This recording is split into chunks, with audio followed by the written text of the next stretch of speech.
mouth like that. What's happening? Hey, Nate. Doug Vasquez, Sports Illustrated. Obviously, the result didn't go your way. The fight got stopped. How disappointed were you that you weren't able to get back out there for the next round? Yeah, I was mad, but I understand. My eye was leaking out a lot, and I knew I wasn't gonna be able to get that done out there. I don't think he would have got much more done either. But I was fucking. I was blinded by blood on the right side. How did you feel physically overall from the opening bell? I felt all right. I didn't actually feel good at all. I felt like shit. I fucking yeah, you like that? I'm honest. I just started back and I just got back to MMA and they were asking me how's me. I'm like I never was gone, but then as I got closer, I realized MMA is hard work. It's a lot of work, and I feel like I just started to callus everything up. You know, my body started to get hard. My legs started to get harder. Everything started to move right together. It all started to fall into rhythm, and then it was time to fight. So the way it goes with this shit too, and it's like, and now I'm ready to fight. You know what I'm saying? Let's line up another one and get it going. And but that was kind of like a kickoff. Like here we go. I wish I wouldn't have got banged up and took a fucking loss for the night or for the start of it. But I'm ready to get in action now. The show goes on.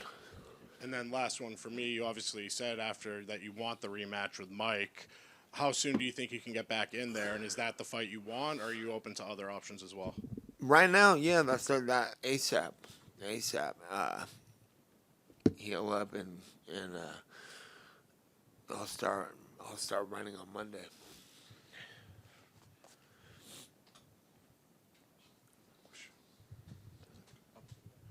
Nate over here, David with Fight World Live. Win or lose, you're beloved in the sport. Yeah, your legacy is already written down. Do you feel like any sort of relief knowing that your chapter in the book is written? You're an MMA legend. I mean, is there like any as long as you make the fans happy, that's all that matters, or is there anything else or milestones you want to complete? I got a lot of making up to do. I thought when I lost my second fight, I was like, all I knew was 2004.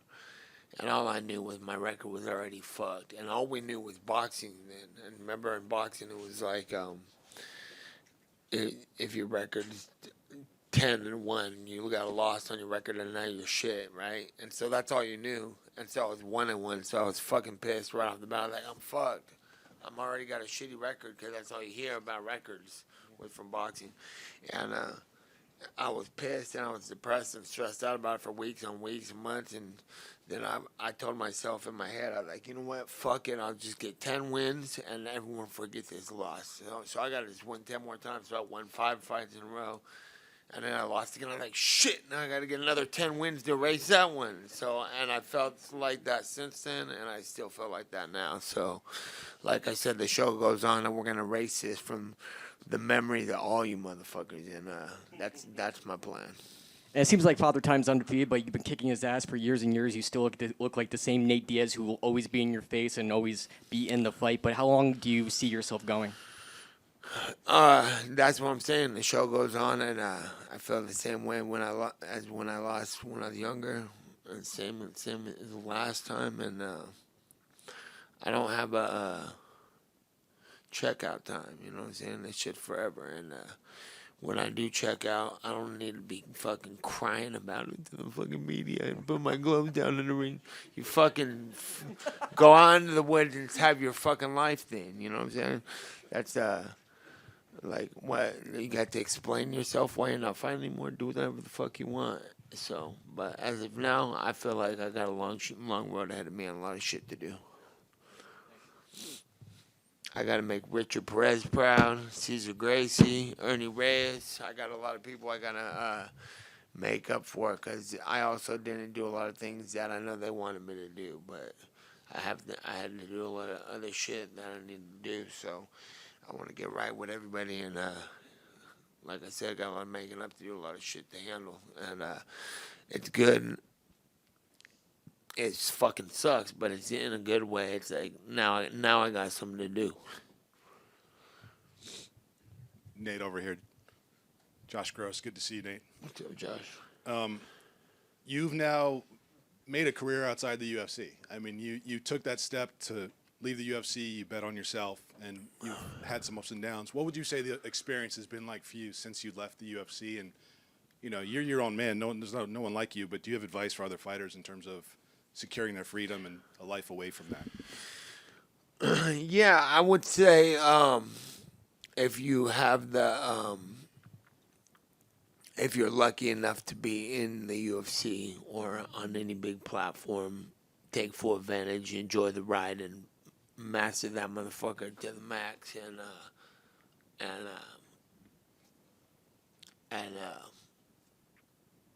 capitalize on it, and think about what you're gonna do. Fuck everybody else, get your shit moving, and make a lot of noise in the process.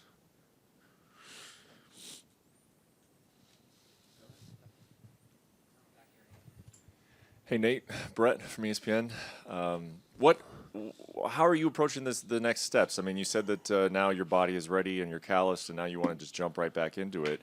We kind of, Jake and Nikisa have said that this is going to not be the first one. They're going to keep going with this. Like, do you see this as your home now? Like, where's your mind at? We're already in terms talking about the rematch in Cage, right? I thought that's what's next.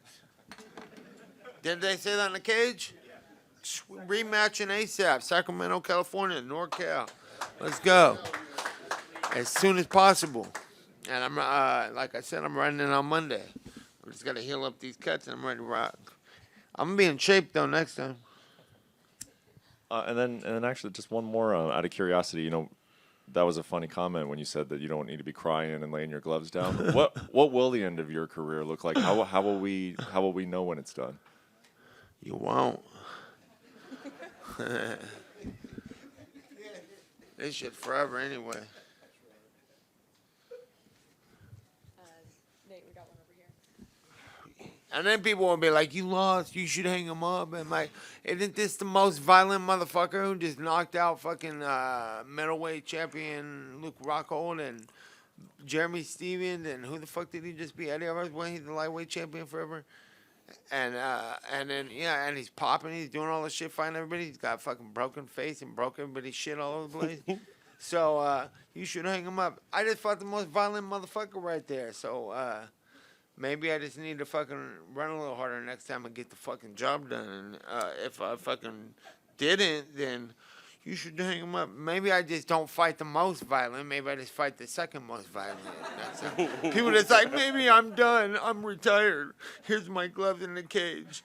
And then they're like, I'm like, you should have just not fought the most violent nigga out there alive, and you would have been okay. And then the most violent, yeah. And it's like, he hung him up, and then he was like, I'll come back for Nate Diaz. I'm like, didn't you just cry in the cage? And retire, and then you'll come back for me. I'm like, bro, you just made a crybaby speech about retiring, the ending of your movie, but I'll come back for Nate. I'm like, don't come back on account of me. Fight yourself. You know what I'm saying? All right, Nate, right here. Saeed from Combat Sports Today. Obviously, the rematch was talked about. They're saying they want to do it in Sacramento. What do you think about that? That's my stomping ground right there. Let's go Sacramento, NorCal. Let's go Netflix. And We're going to Sacramento. We're taking fools out. Saladin Parnis said he wants to fight you as well. Is there any interest in that fight? Who's that? Saladin? I don't know. And we start talking names when we talk. All right, and any thoughts on Max Holloway and Conor Part 2? Do you have any predictions on that fight? It was announced today. No, that's going to be a good fight, though. About time. Shouldn't they have fought a long time ago? Yeah. In a rematch, right? Yeah. Because Conor was taking him down the last time, and they both did good. Yeah, that's going to be a good fight. Yeah, Dana announced it while Francis Ngannou was walking out. So. Yeah. Oh, nice. Yeah, that's a good fight. Thank you, Nate. What do you think about the fight? It's way overdue. Yeah, it should have happened a long time ago, right? And I Yeah. think Max is going to piece him up. You think so? Yeah. Yeah, I don't know. We'll see what happens. What's up, Nate? Destiny here with Cage Side Press. I know that you said that Mike fought kind of exactly how you expected him to, but what was the biggest challenge for you in there with him that you felt? well, fucking, he's fucking strong as shit, right? So he fucking throws like a wild animal, and I put my hand up like that, and he like fucking, I think he broke my goddamn finger. And when that happened, I started paying attention to it, and I started messing with it. So that jumped me up right off the bat.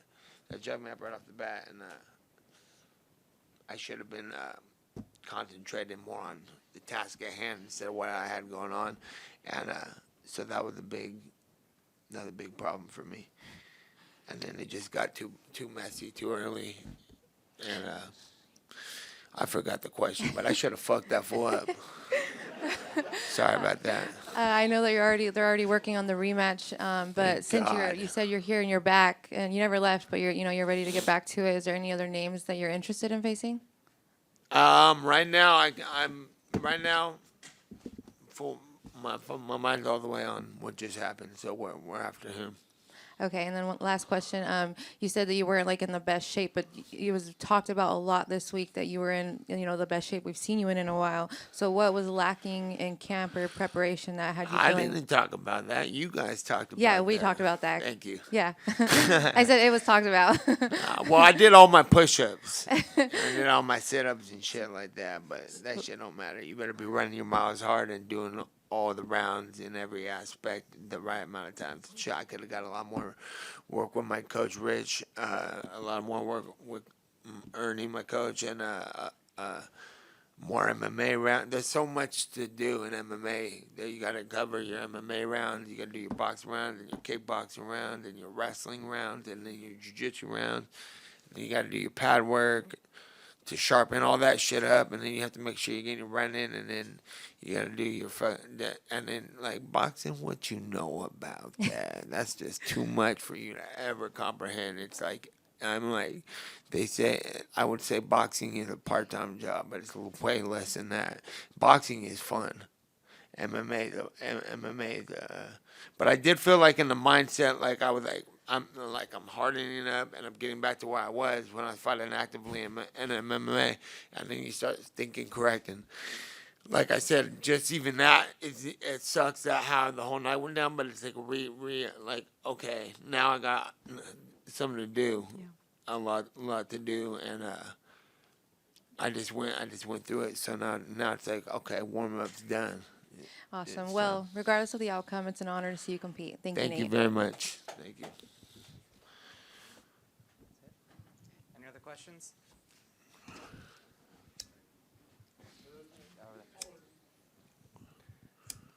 Nate, it was like 3 main events in one card, but you probably brought 90% of the fans here tonight. Did you notice that?